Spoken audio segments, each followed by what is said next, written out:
Have a nice day mga kananay! Ngayon ituturo ko sa inyo kung paano magtanggal ng seeds sa siling haba or siling panigang. Ito, gamit tayo ng gloves kay masyadong maanghang at saka itong scissor pangputol.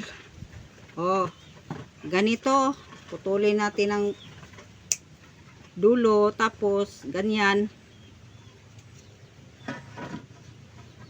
hinahinay lang taning atong trabaho mga kananay kay mahuman ra ni. Oh, napikas na dayon ato na siyang hinahinayon og kaka pinagira sa tumoy sa gunting kay og di na to gamitan aning gunting, sobrang maanghang ang sili. Bisan pag pila ka adlaw maghalang gyapon atong kamot unya og dili ta mag gloves inighikap na tos tong mata halang kaayo. Di ba inanion ra dayon kaning iyaang kani bitang iyaang kuan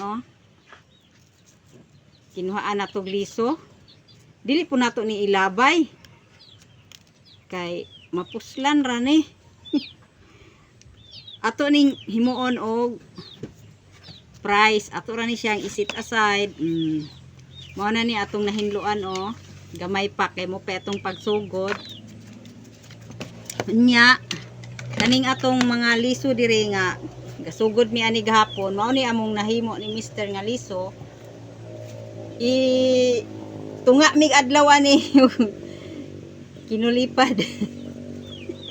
Unya, wa man may gloves, karon pa man ko nakapalit aning gloves.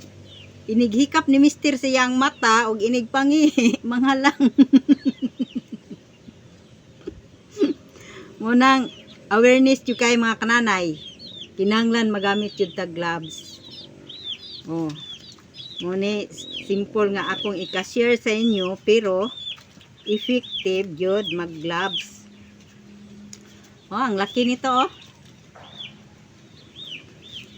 Kuhaan nato ni sila og mga liso kananay kay ato ning isidling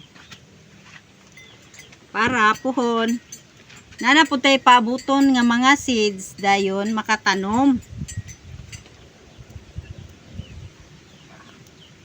Inani ra ang atong teknik ug paagi. Nahinay nga trabaho pero nara gyud tay mapaabot ani puhon kay kontra mag palit patag seed sa online mahal kaayo karon nya na ay uga na kaayo dili na mo turok. Maayo ni kay bag-o pa ning pitas mo sigurado gyud ning moturok inig kuan nato ani sidling nya gakugi putag kuan ani kay ato ning isulayan og price kay wa pata kasulay aning siling haba gamon og price. Mutilaw pud ta ba kay lami-lami man jud kuno kay wa pa man ta katilaw. Inani ra ang pamaagi ni kananay. Daghang salamat sa inyong paglantaw. God bless us all kay magtiwas pa kuan akong trabaho.